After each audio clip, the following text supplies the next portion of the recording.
Hello, and welcome to Pub and Fig. This video is the second of 5 movies I will be covering in this AFI's 5% series. If that title makes no sense to you, a link to the series introduction is in the description below. In this video, I will be reviewing To Kill a Mockingbird. This film was based on a book by the same title, and the book was written by Harper Lee and published in 1960. The film was directed by Robert Mulligan and released December 2nd of 1962. On AFI's Top 100 list, this film holds 25th place, ranking second in this AFI series. That should be enough background information for this video, so spoilers are ahead for a really old story. So with that, I hope you enjoy.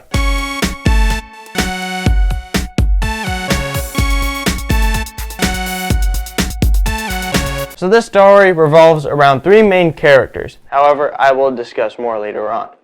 For now, you should know about Atticus Finch, Jean Louise Finch, or Scout as I'll call her for the rest of this, and Jem Finch. Scout and Jem are siblings and go to the same primary school. They're in different grades, of course. In the beginning of the film, we learn that Atticus is a lawyer and he decides to take the case of the raping of Robert Yule's daughter. Yes, the story gets a little bit dark. However, Atticus got on Robert's bad side because instead of supporting Robert, he decides to help the defendant, Tom Robinson. Now, this film takes place in the 1930s and in Alabama, and in a fictitious town, but the point still remains the same. This setting proves that Tom is in a bad situation because he is an African American. Now, note, I do not support any discriminative ideas, opinions, or mindsets proposed in this film at all. I just wanted to make that clear and completely clear before I continue. Anyway, Atticus holds a strong argument at the court and has more than enough evidence to prove that the defendant is innocent and that this was just a cash grab by Robert Yule and an alibi in order to hide that he was beating his own daughter. But, being the stubborn and extreme idiots they were, the jury declared Tom guilty. This could have been for 2 reasons. One is very evident.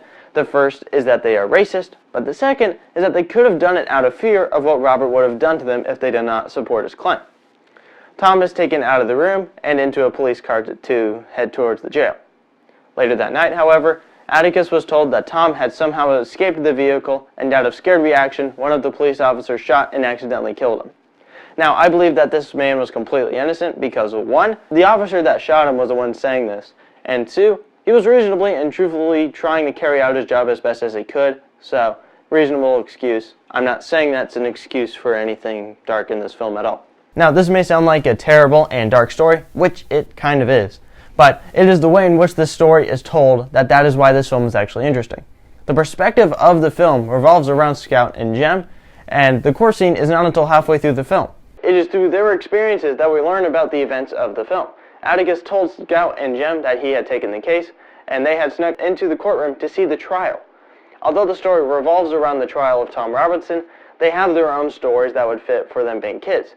It's a story about kids fearing the mysterious neighbor, which is Boo Radley in this case, and there's kids interacting with other kids, as well as a story of maturity and learning life lessons, such as why not to kill a mockingbird.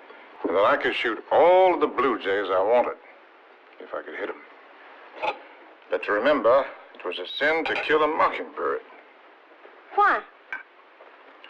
Well, I reckon because mockingbirds don't do anything but make music for us to enjoy. Don't eat people's gardens. Don't nest in the corn cribs. They don't do one thing but just sing their hearts out for us. So what happens next? Well, after the sad news of Tom, some time passes and Halloween arrives. It's like a month or 2 after.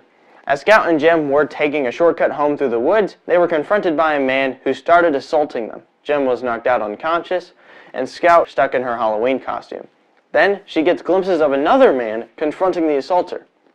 After that little skirmish, which I'll get into more later, the protector picks up Jem and puts him back in his bed at the Finch home. Around the time Atticus had called the doctor, Scout finds the man, the protector guy, behind Jem's door. The man turned out to be that mysterious neighbor, Boo Radley, who had actually been helping and affecting the lives of these kids throughout the entire story without us kind of knowing. After some investigation in the woods, the assaulter was found dead and identified to be Robert Yule. Atticus feels bad about Robert's death, but the officer said that he could just say that Robert had died by his own hands, which was kind of the case, keeping the innocent soul of Boo the way it was. That is when Scout connects the dots between what Atticus said about the Mockingbird and this current situation. Well, would be sort of like shooting a mockingbird, wouldn't it? That is why this movie is called To Kill a Mockingbird, because it is basically a sin to destroy a blameless life that did no harm. So how well was this film received on its initial release? Expected not to be that great, the film soared with success and acclaim from many critics, even with great recognition to this day. The reasons for the doubt of success for this film was because of the segregation first off, but also with the fact that there was nothing really interesting plot-wise, which is kind of true. So what did sell this film was the lives of the characters and their personalities. That is what I would consider to be a leading strength of the film, a great story driven by character, and a sad story seen through the eyes of blameless children. So, do I think this film deserves to be on AFI's Top 100 list? Absolutely. This film is timeless. I mean, it takes place in the 30s, but it's timeless, has a compelling story and execution, and deals with a very controversial and dirty topic. However, I actually do not think it should have deserved 25th place, but only because of the other films I saw on the list and thought they should have gotten a little bit better, even if that meant this film should have been a little bit more behind, but not by that much. Alright guys, that is all I have for To Kill a Mockingbird. This video is one of 5 movies reviewed in this AFI's 5% series, so I would recommend checking out the other videos in this series and the other movies I reviewed. That is basically all. So with that, sayonara.